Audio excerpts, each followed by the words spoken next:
पुनर्जन्म, अक्सर ये शब्द आप सुनते हैं, लेकिन क्या आपको पता है कि पुनर्जन्म क्या है? पुनर्जन्म को लेकर क्या कहता है विज्ञान? दुनिया में कई लोग इसे मानते हैं, तो काफ़ी लोग ऐसे भी हैं जो इस पर विश्वास नहीं करते।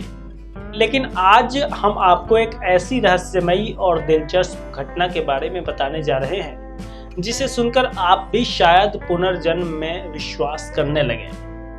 5 मई 1957 में इंग्लैंड के हेक्सम में जोआना और जैकलीन नामक 2 बहनें अपने एंथनी नामक दोस्त के साथ चर्च जा रही थी।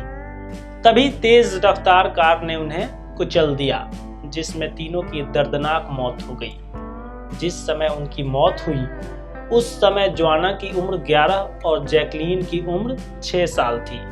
बच्चियों के माता पिता पर उनकी मौत का इतना गहरा असर पड़ा कि दोनों ही इस बात को स्वीकार नहीं कर पा रहे थे। वो हमेशा बस एक ही बात कहते कि उन्हें किसी भी कीमत पर उनकी बेटियां वापस चाहिए।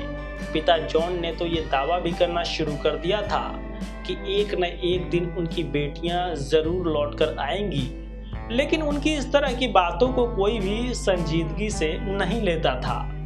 फिर इस घटना के कुछ ही महीनों बाद यानी 4 अक्टूबर 1958 में जॉन की पत्नी फ्लोरेंस ने 2 जुड़वा बच्चियों को जन्म दिया। इस बार इन बच्चियों का नाम जिलियन और जेनिफर रखा गया। जब ये बच्चियां कुछ ही हफ्ते की हुई तो जॉन और फ्लोरेंस ने पाया कि दोनों ही बच्चियों के शरीर पर कुछ अजीब से बर्थमार्क हैं, लेकिन ये कोई आम बर्थमार्क जैसे नहीं दिखते थे। इन निशानों को देखकर ऐसा लगता था जैसे ये किसी चोट के निशान हैं। फिर उन्होंने गौर किया कि ये चोट के निशान जैसे बर्थमार्क दोनों बच्चियों के शरीर पर ठीक उन्हीं जगहों पर हैं जिन जगहों पर जोआना और जैकलीन को हादसे के समय चोटें आई थी। मिसाल के तौर पर जिलियन के माथे पर ठीक वैसा ही चोट का निशान था जैसा कि उस कार एक्सीडेंट में उसकी बहन जैकलीन के माथे पर आया था। ठीक वैसे ही जेनिफर के शरीर पर भी उन्हीं जगहों पर निशान थे जिन जगहों पर उसकी दूसरी बहन जोआना को कार एक्सीडेंट में चोटें आई थी।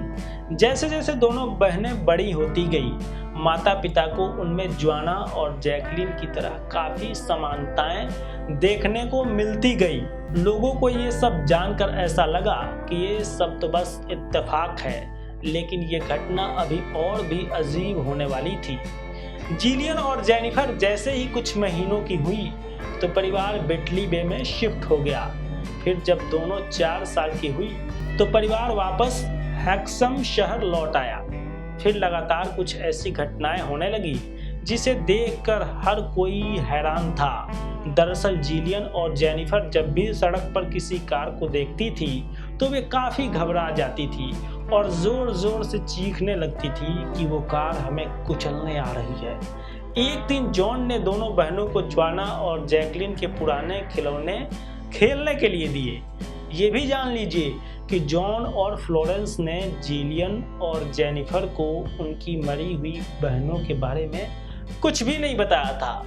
जॉन और फ्लोरेंस उस समय हैरत में पड़ गए जब दोनों बच्चियों ने खिलौनों को देखा तो उन्हें उन नामों से पुकारने लगी जो नाम खिलौनों को जोआना और जैकलीन ने दिए थे। इतना ही नहीं, उन दोनों बच्चियों को उस स्कूल का नाम भी पता था जिस स्कूल में जोआना और जैकलीन पढ़ा करती थी। इसके अलावा इन दोनों बच्चियों को हेक्सम शहर के कई लैंडमार्क्स का नाम और रास्ता पता था। दोनों बच्चियां अक्सर ऐसा खेलते खेलते एक्ट करती थी जैसे उन्हें रोड पर चलते चलते किसी ने टक्कर मार दी हो। उनके इस खेल को देखकर ऐसा लगता था मानो दोनों बच्चियां उसी एक्सीडेंट को दोहरा रही हैं जिसमें उनकी बहनें जोआना और जैकलीन की जान चली गई थी। ये सारी घटनाएं काफी चौंकाने वाली और बेहद रहस्यमयी थी। वहीं पुनर्जन्म में यकीन न करने वालों के लिए ये घटना काफी दिलचस्प थी। ये सब देखकर जिलियन और जेनिफर के माता और आसपास के लोगों को यकीन हो गया कि ये पुनर्जन्म की घटना है, जिस पर यकीन करना काफी मुश्किल है। इस घटना को कई लोकल न्यूज़पेपर ने छापा, जिसके बाद कई शिक्षाविदों ने बच्चियों की कहानी में रुचि ली। द मिरर में छपी एक खबर के मुताबिक एक रिसर्चर डॉक्टर यान स्टीवनसन ने इन जुड़वा बच्चियों की केस स्टडी की। इस दौरान उन्होंने दोनों बच्चियों और उनके माता पिता से कई बार बात की और सभी फाइंडिंग्स को अपनी किताब में प्रकाशित किया था।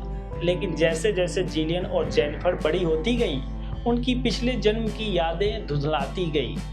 धीरे धीरे दोनों नॉर्मल लाइफ जीने लगी और पिछली जिंदगी को भुलाने लगी।